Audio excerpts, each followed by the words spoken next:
365 Sports. Baylor has just announced, Craig, that Mack Rhoades is signing a 10-year deal to remain the athletic director. And, from Jason Cook said Mack will end his career at Baylor. So that is huge because Mack has done, obviously, an unbelievable job. Not just with the revenue sports and the front door ones. Everything is going really well at Baylor right now. I'm sure many other schools have taken notice. I'm sure other schools have made runs at him.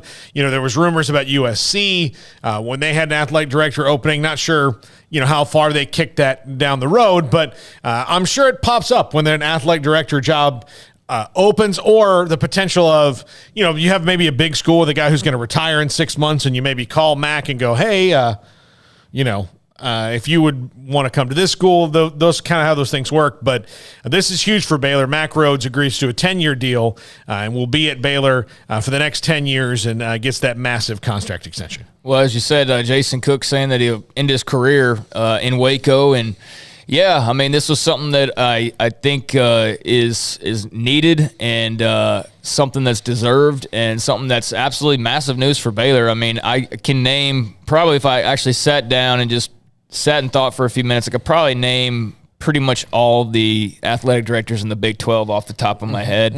But, I don't give them much thought beyond that. And I certainly don't look around really and fear too much in the way of like, man, I can't wait for that Texas Tech AD to leave, or, the Iowa State AD, man, when he finally retires, that'll be great. And they'll finally go back to where there's, like that kind of deal. I noticed that with Mack Rhoades, though. I noticed that from other Big 12 fans, and I see his name brought up, and I've seen, when Aranda was going through, all of the rumor mill, I saw more than one person point out and say, like, the guy that needs to be taken away from Baylor is Mack Rhoades. Like, that's the guy that, want to take the Jenga piece out that'll crumble it, and he's not gonna be moving. So anybody wishing for that it would, deter what they've been doing and all the success that they're having, today's not a good day. It's not a good news announcement for you, but for Baylor fans or fans of Mack Rhoades and all the schools that he's been with the last, several years of his career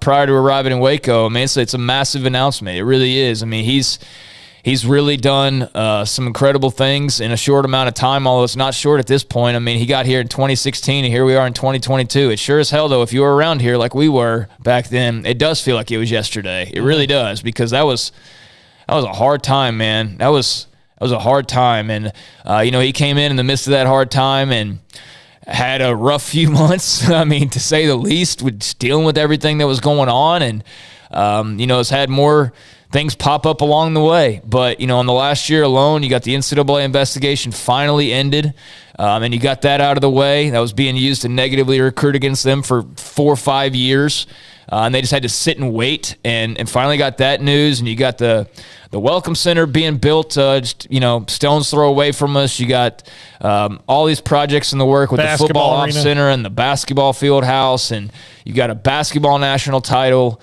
in the men's game. You've got a football Big 12 championship team and a Sugar Bowl team, and there's all sorts of other sports. Volleyball just won their debut. Spring sports in general, outside of softball getting swept, and men's tennis losing to TCU, but they had just beaten TCU and just beaten Texas, so it's whatever. But I mean, outside of that, it was a really good weekend. It's just all the sports are, for the most part, really strong right now, and everything's going pretty well. So I did wonder, just all the money being thrown around and the conference shuffling and the future of TV deals. I mean, you do wonder, is there going to be a Big 12 AD who does look around and go man, look at what my brethren in the SEC's making, or what my brethren in the Big Ten's making, and whether that would be appealing or not. But if you like where you are and you're getting paid well enough to do what you do, there's no reason to pick up and leave. And so I'm glad that Baylor gave him no reasons to want to go and possibly look elsewhere.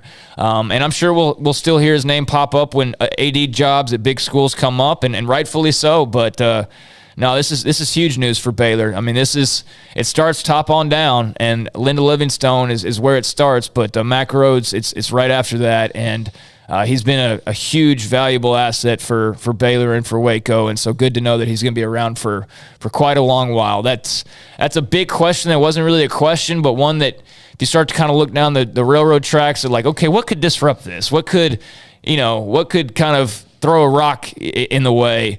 I wondered, like, man, is somebody going to come with big money for Mack Rhoades? I mean, how would you not? Look at what he's done. But no matter. I mean, they can, but he's got big money at Baylor, so that's awesome, and can't wait to talk to him tomorrow about it. Yeah. It's going to be really interesting just to see now how the rest of the Big 12 responds to this news. I mean, because I'm sure there's some Big 12 schools that might have called about Mack Rhoades or whatever. But hell, I'm surprised Joey McGuire hadn't tried to hire him yet. Yes, you weren't here on Friday when we got to talk about that either. I was missing your insight on the Brian Nance hire on Friday, but I think that, and I'm not talking about Joey here, but I think that some people can play the disrespect card only so much before it eventually becomes apparent that it's just a play on your part and there's not real meaning behind it. So to whom that may concern. But I think that Mack Rhoades getting locked up. And here's the thing. You said, there might be, like you said, SEC, Big Ten programs, give them a call. But there's something about the program being yours. And that's and every time somebody asked me about Scott Drew leaving for another job, I said, well, that would make sense to me if this Baylor program wasn't now completely his from top to bottom. This is his program. Yeah. There's just like Valpo was his dad's program. Just like when Dean Smith left North Carolina, it was Dean Smith's program. Duke is Coach K's program. It's Bill Self. It's his program, top to bottom. Scott Drew does that in basketball. And when you're that athletic director, sometimes you don't get because of the politics and everything involved. You don't really get to make that the case. You're coming in following. Some places have a new athletic director every 4 years, like a presidential election. It just rotates through because they can't keep out of it. But Baylor made a great decision to hire him in 2016 after, again, and they had to have somebody who could start from scratch and build up. There were a lot of detractors. There were a lot of people that I remember because of the way the whole Missouri thing unfolded, which didn't really have a whole lot to do with him. He was just there when all hell broke loose on their campus with, fake racial crimes and just all sorts of madness going on. That all was kind of at the same time, and then he ups and leaves for Baylor, and I know a lot of Missouri fans were pissed about that, and didn't have very kind words to say on the way out. And there were others that were respectful, but I do recall some that were, what a terrible hire and things like that. And that could not be farther from the truth. Just because he didn't do well in one spot doesn't mean you can't go do well somewhere else. And so, that's what he did. And I'm sure had he stuck it out and stayed at Missouri, that eventually they would have been experiencing a lot of success as well if they would have just been able to get through that. But, their loss was Baylor's gain, that's for sure. Yeah, absolutely. So, and he's done a fantastic job here and has navigated a lot of things, whether it was football scandal or some difficult things that have popped up along the way in other spots. They're dealing with realignment and, the potential of being, basically with 100 other schools looking at, 40 other schools in terms of this massive, massive gap. And luckily for him, he's not at the tail end of those other 100. He's still near the top of that. But,